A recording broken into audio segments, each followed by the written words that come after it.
तो जैसा कि हमारे एक सहयोगी पिछली ही वीडियो में बता चुके हैं कि 12 में से 8 मैच जीतकर हम क्वालिफाई कर चुके हैं और इसी खुशी में हम अब बाकी टीमों का मजाक उड़ाएंगे।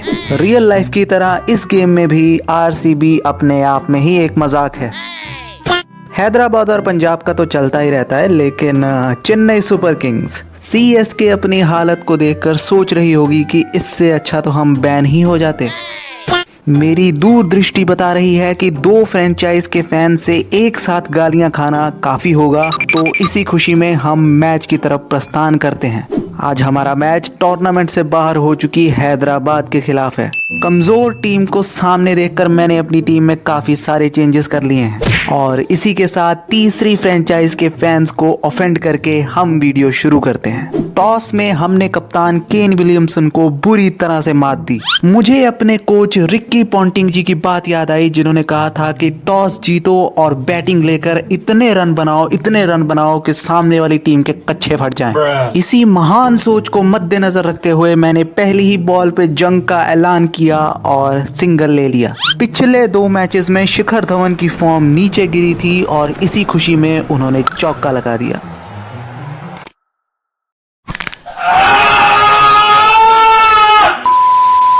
शुभमन गिल थोड़ा स्ट्रगल कर रहे थे। हैदराबाद की घातक गेंदबाजी के सामने उन्होंने हथियार डाल दिए और चौका मार दिया। इसी बीच गेंद 13 मैचेस में 5 विकेट लेने वाले महान गेंदबाज राशिद खान को दे दी गई। अपनी फॉर्म और इकोनॉमी को बरकरार रखते हुए राशिद खान ने इस ओवर में 15 रन दे दिए। हालांकि राशिद खान को पेलकर मुझे काफी बुरा लग रहा था और इसीलिए पश्चाताप के रूप में मैंने अमित मिश्रा को भी पेल दिया। हम काफी अटैकिंग क्रिकेट खेलने वाली टीम थे और इसीलिए हमने सिंगल्स और डबल्स लेना शुरू कर दिया। इस रणनीति में मुझे काफी मजा आ रहा था, लेकिन तभी मैंने राशिद खान को देख लिया।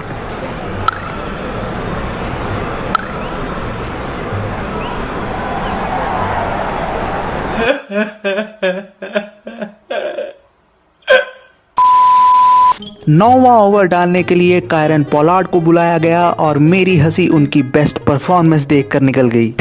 57 फॉर 1 किसी का बेस्ट कैसे हो सकता है यार। ये देखकर शिखर धवन को इतना जोश आया कि उन्होंने हेलीकॉप्टर शॉट ही मार दिया। कायरन पोलार्ड को अचानक से वेस्टइंडीज की याद सताने लगी। अमित मिश्रा को अगला ओवर डालते देख मेरे दिल में 4 चांद लग गए थे, लेकिन अमित मिश्रा ने मुझसे पहली ही बॉल पे 4 चांद वापस ले लिए। मैं गिल के आउट होने की खुशी में शोक मना ही रहा था कि उधर शिखर धवन ने चौके के साथ अपना अर्धशतक पूरा कर लिया था। एक के बाद एक लगातार 3 चौके खाने के बाद अमित मिश्रा को किसी ने सलाह दी कि लेंथ बॉल डालो और लेंथ बॉल डालते ही शिखर धवन ने छक्का मार दिया। ये देखकर अमित मिश्रा उस सलाह देने वाले को ढूंढने लगे। भुवनेश्वर कुमार को पहला ओवर डालने के लिए बुला लिया गया था और हमने उनका स्वागत छक्के के साथ किया। हालांकि उसके बाद हम पूरे ओवर में कुछ खास नहीं उखाड़ पाए और इसका बदला हमने अगले ओवर में अमित मिश्रा से ले लिया। पता नहीं ऐसे डेंजरस सिचुएशन में मैं ऑटोमेटिकली आगे कैसे आ जाता हूँ। जसप्रीत बुमराह के एक्शन के साथ शिवम मावी अपनी कलाकारी दिखा रहे थे और इसी खुशी में स्टीव स्मिथ ने उन्हें अपनी कलाकारी दिखा दी। शॉट इतना बढ़िया था कि स्टीव स्मिथ को मोक्ष की प्राप्ति हो जाती है और जब मोक्ष की प्राप्ति होती है तो दुनियादारी से मन उठ जाता है। इसीलिए दुनियादारी से दूर होकर स्टीव स्मिथ ने अपनी विकेट का त्याग कर दिया। ऋषभ पंत का मैदान में आना और जाना दोनों एक जैसा ही था। 2 विकेट जल्दी गिर जाने के बाद मैंने केदार जाधव पे अपना भरोसा टिका दिया और केदार जाधव ने मेरे भरोसे पे H2O नामक एक पदार्थ फेंक दिया था। मैंने सोचा देखते हैं कौन से बॉलर हैं जिन्होंने एक ही ओवर में हमें 2-2 झटके दे दिए। तो विजय शंकर का नाम देखकर मैंने सुसाइड करने का बेस्ट तरीका खोजना शुरू कर दिया।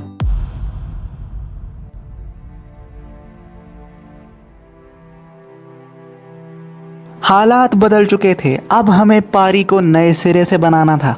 इसीलिए हमने अपनी रणनीति बदली और सिंगल्स और डबल्स लेना शुरू कर दिया।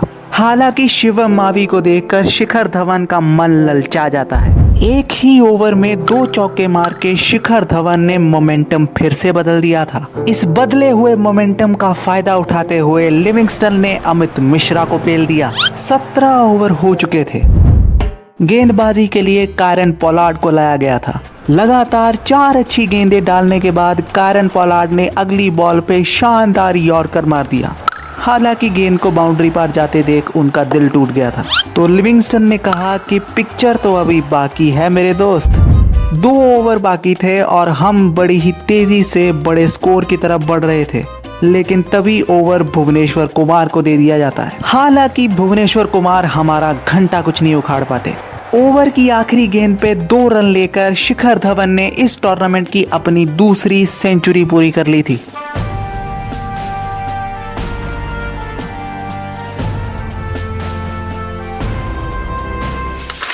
189 रन बन चुके थे और दिल्ली 200 पार जाने की सोच रही थी और आखिरी ओवर की पहली 2 गेंदों ने ही इस सफर को बहुत आसान कर दिया था। हालांकि टीम को 200 के पार पहुंचाने में लिविंगस्टन नाकाम हो जाते हैं और इसीलिए ये महान काम करने के लिए अश्विन अन्ना को मैदान में उतरना ही पड़ता है। पहली ही गेंद पर सिंगल लेकर अश्विन अन्ना 200 का जादुई आंकड़ा पार कर देते हैं। आखिरी बॉल पे शिखर धवन आउट हो जाते हैं, लेकिन 20 ओवर में हम 202 रन बनाने में कामयाब हो जाते हैं। हैदराबाद के ड्रेसिंग रूम में एक अजीब सी खामोशी छा गई थी। मैंने सोचा था कि इस मैच में हम आसानी से जीत जाएंगे, लेकिन सन्नाटे के उस तरफ एक तूफान मेरा इंतजार कर रहा था। इस बात का मुझे जरा भी आइडिया नहीं था।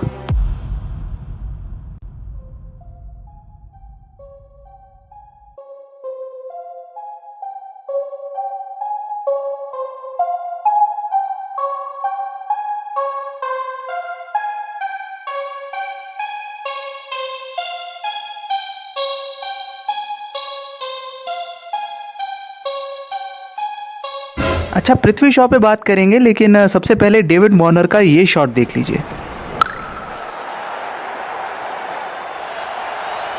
मैं झुकेगा नहीं। डेल स्टेन क्या कमाल के बॉलर। हालांकि चेहरा देखकर मुझे लगता है कि शायद गेम कोई रेसिस्ट जोक मारने की कोशिश कर रही थी। इस ओवर में तहलका मचा दिया गया। 2 इंटरनेशनल खिलाड़ियों के बीच की ये जंग शेर और बकरी की लड़ाई की याद दिला रही थी। 4 गेंदों में 14 रन बन चुके थे। आप सोच रहे होंगे कि पृथ्वी शॉ ने डेल स्टेन को पेल के रख दिया, लेकिन जनाब मैं बताना चाहता हूं कि ये महज एक गलतफहमी है। इस ओवर में तो पृथ्वी शॉ का बस इंजन ही गर्म हुआ था। जब तीसरा ओवर डालने के लिए ट्रेंट बोल्ट आए तो उनको जरा भी अंदाजा नहीं था कि उनके साथ आगे क्या होने वाला है। मैं सच बताता हूँ, इतनी पिटाई देखकर मुझे ईश्वर के दर्शन हो गए थे। मैं ट्रेंट बोल्ट को एक ही ओवर में 25 रन देता हुआ कैसे देख सकता था। इतनी पिटाई के बाद मैंने गेंद मोहम्मद शमी जैसे कमजोर गेंदबाज को दे दी, लेकिन हैदराबाद का आतंक बढ़ता ही जा रहा था। ताकत के नशे में चूर डेविड वार्नर हर बॉल पे लप्पा घुमाए ही जा रहे थे। इसी बीच मैंने अगला ओवर डेल स्टेन को दे दिया। हालांकि पहली ही बॉल पे मुझे अपने फैसले पे शंका होने लगी। मुझे तभी एहसास होता है कि शायद मैं कुछ गलती कर रहा हूँ। अगर आपने ध्यान दिया हो तो मैं लगातार बेहद तेज गेंदबाजी कर रहा था। मैंने सोचा कुछ नया ट्राई करने के नाम पे ही सही, लेकिन थोड़ी धीमी गेंदबाजी करके देख लेते हैं। इन नए विचारों के साथ मैंने गेंदबाजी एक बार फिर से शुरू कर दी। मेरे इस नए प्लान से डेविड वार्नर तो बच गए, लेकिन मेरे इस जाल में छोटे साइज की एक बड़ी मछली फंस गई। बल्लेबाजी के लिए अब कप्तान केन विलियमसन आ चुके थे। यहाँ से मेरा कमबैक शुरू हो चुका था। मुझे इक्का दुक्का बाउंड्रीज से कोई लेना देना नहीं था, मुझे बस रन गति पे सेंध लगाना था। मैं अच्छे से जानता था कि डेविड वार्नर के रहते ऐसा कर पाना असंभव है। डेविड वार्नर मेरे गले की हड्डी बने हुए थे। हालांकि ऐसा होना काफी चिंता का विषय है, क्योंकि मैं तो शाकाहारी था।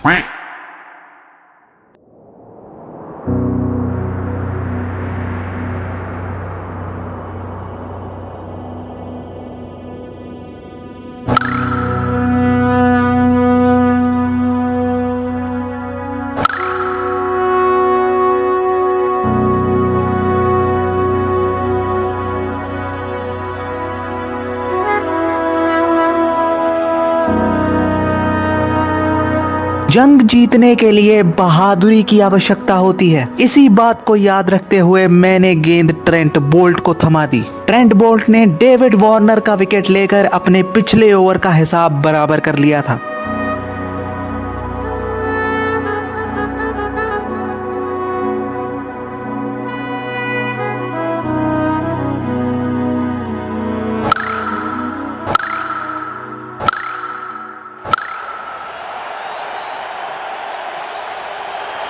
अबे ये हैं कौन?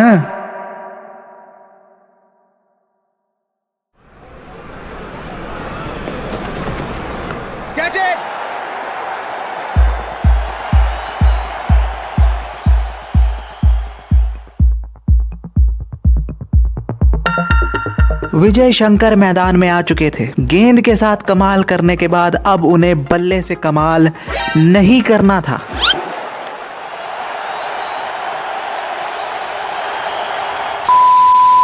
मैच हमारे हाथ से निकलता जा रहा था। मैं स्पिनर्स को गेंद देकर कुछ ओवर्स निकाल सकता था, लेकिन मैं अटैकिंग अप्रोच के साथ जा रहा था। मैं फास्ट बॉलर से लगातार गेंदबाजी करवा रहा था क्योंकि मैं जानता था कि विकेट्स लिए बिना हम मैच में वापसी नहीं कर सकते।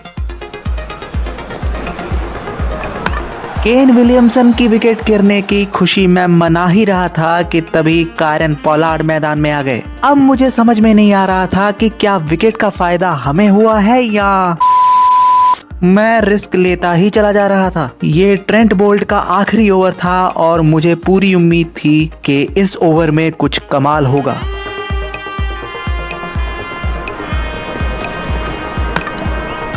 इस समय इससे बड़ा विकेट कोई हो नहीं सकता था। मैच में वापसी करने की हमारी संभावनाएं धीरे धीरे बढ़ रही थी।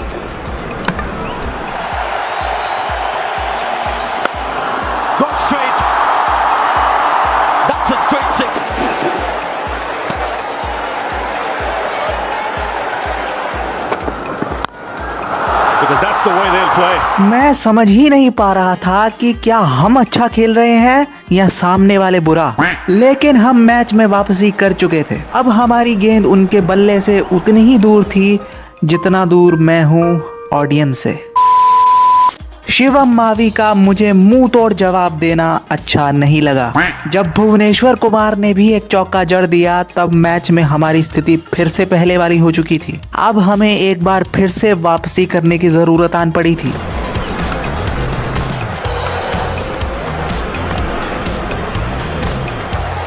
मैच लगातार करवट बदल रहा था। हैदराबाद का रिक्वायर्ड रन रेट तो कम था, लेकिन उस कम रिक्वायर्ड रन रेट को भी मैच करना मुश्किल हो रहा था। मैं अच्छे से जानता था कि रन गति को कम करके हम उन पे दबाव बना सकते हैं। आखिर टेल एंडर्स हैं, कभी ना कभी तो उनके सब्र का बांध टूटेगा।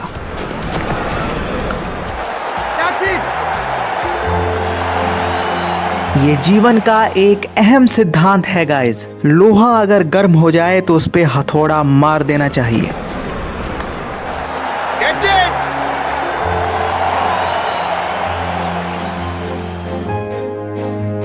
यहाँ से हमारा सफर अंत की तरफ बढ़ चुका है। इस टूर्नामेंट में हमारी जीत हो या हार, लेकिन मैं ये कभी नहीं भूलूंगा कि इस मैच में हम किस तरह से विजयी हुए थे। कभी हार ना मानने वाली इस सोच को मैं आगे बढ़ाता ही रहूंगा, क्योंकि ये सोच हमें बड़े ही प्यार से हमारे कोच साहब ने दी है। All right guys, this is it for the video. I hope you liked it. I hope you enjoyed it. और इसी के साथ जब तक हमारी अगली मुलाकात नहीं होती, stay safe, stay healthy and thanks for watching.